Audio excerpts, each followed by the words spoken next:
Pernahkah kamu memperhatikan permukaan bumi di sekitarmu? Mungkin kamu melihat bukit yang menjulang tinggi, lembah yang dalam, atau pantai berpasir yang landai. Semua bentuk permukaan bumi ini tidak terjadi begitu saja. Mereka terbentuk oleh kekuatan-kekuatan alam yang luar biasa. Proses ini terjadi sangat lama, bahkan jutaan tahun. Wajah bumi kita terus-menerus berubah. Kadang perubahannya lambat dan tidak kita sadari. Namun, terkadang perubahannya terjadi sangat cepat dan dahsyat. Kita menyebut proses perubahan ini sebagai proses geologi. 3 proses geologi utama yang akan kita bahas adalah erosi, sedimentasi, dan vulkanisme. Ketiga proses ini seperti seniman raksasa yang tanpa henti memahat dan membentuk planet kita. Erosi bekerja seperti amplas, mengikis permukaan tanah sedikit demi sedikit. Lalu, sedimentasi datang untuk menumpuk hasil kikisan itu di tempat lain, menciptakan daratan baru. Sementara itu, vulkanisme adalah kekuatan dari dalam bumi yang bisa membangun gunung-gunung tinggi dalam sekejap. Memahami ketiganya akan membantu kita mengerti mengapa dunia kita terlihat seperti sekarang ini. Kekuatan-kekuatan ini tidak hanya membentuk lanskap, tetapi juga sangat memengaruhi kehidupan kita. Rumah yang kita tinggali, makanan yang kita tanam, dan air yang kita minum semuanya berkaitan dengan kondisi permukaan bumi. Proses geologi bisa memberikan tanah yang subur untuk pertanian. Namun, di sisi lain, proses yang sama juga bisa menyebabkan bencana alam seperti tanah longsor atau letusan gunung berapi. Oleh karena itu, sangat penting bagi kita untuk mempelajari proses-proses ini agar kita bisa hidup lebih selaras dengan alam.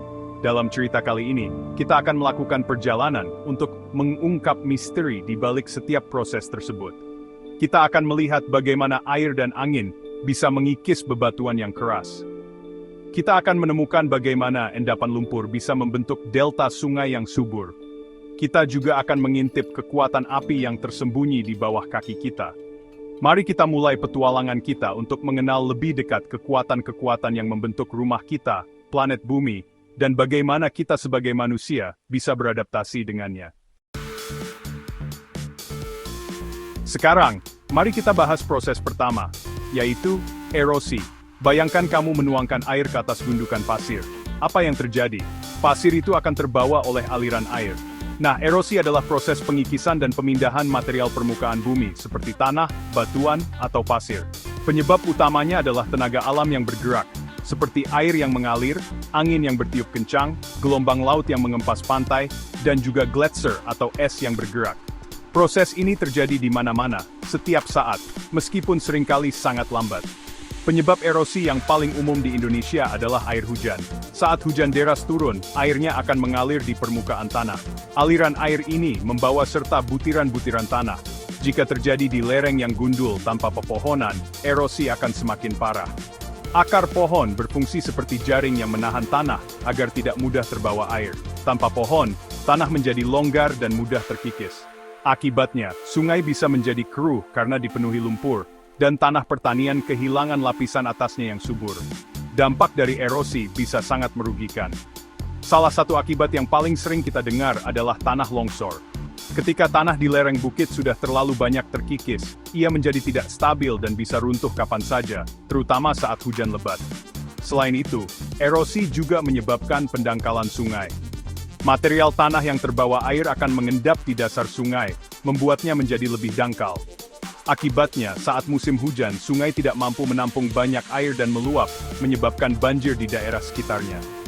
Contoh nyata erosi bisa kita lihat di banyak tempat di Indonesia.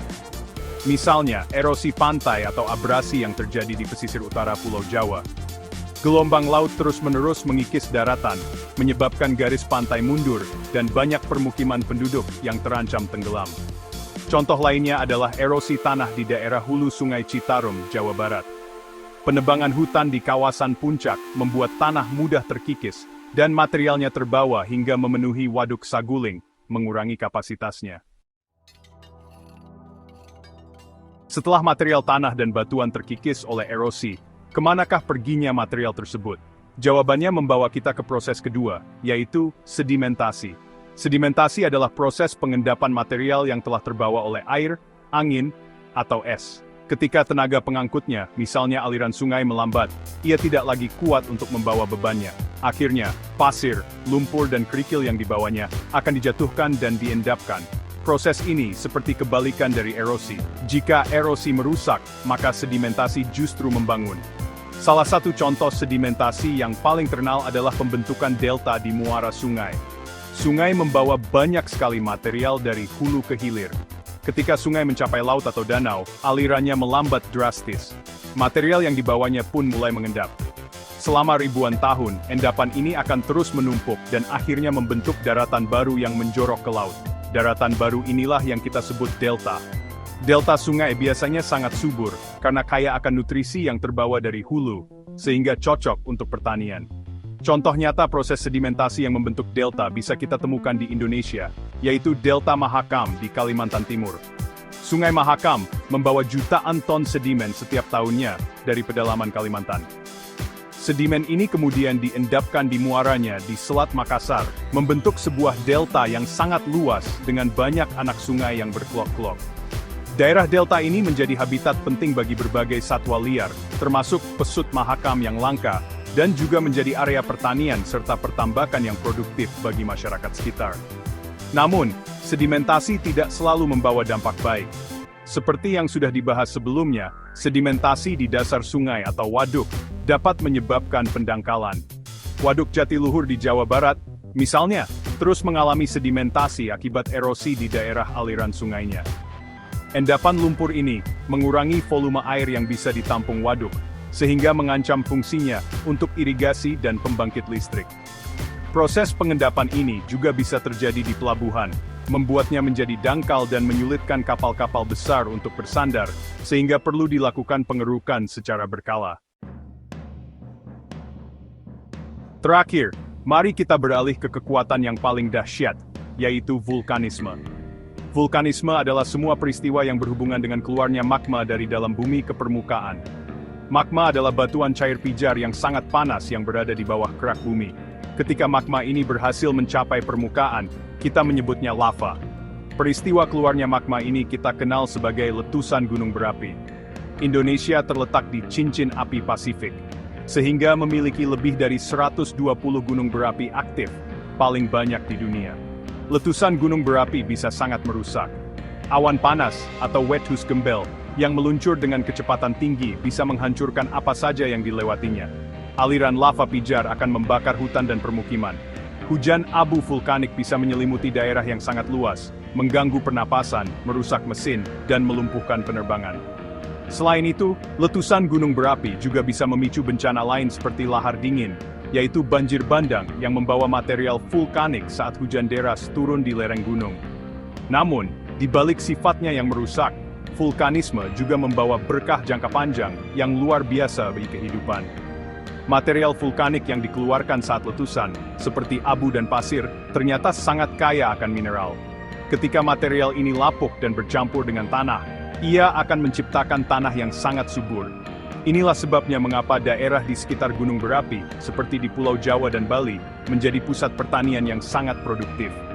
Masyarakat bisa menanam padi, sayuran, dan buah-buahan dengan hasil melimpah. Contoh nyata dampak ganda vulkanisme bisa kita lihat dari Gunung Merapi di perbatasan Jawa Tengah dan Yogyakarta. Letusannya seringkali membawa korban dan kerugian. Namun, setelah letusan mereda, masyarakat kembali untuk menambang pasir dan batu berkualitas tinggi dari sungai-sungai yang berhulu di Merapi. Tanah di sekitarnya pun menjadi salah satu yang tersubur di Indonesia. Proses geologi ini mengajarkan kita bahwa alam memiliki dua sisi, satu sisi yang bisa menghancurkan, dan sisi lain yang bisa memberikan kehidupan baru. Tugas kita adalah belajar untuk hidup berdampingan dengan kekuatan alam ini. Terima kasih sudah menonton. Like, tinggalkan komentar, bagikan dan subscribe.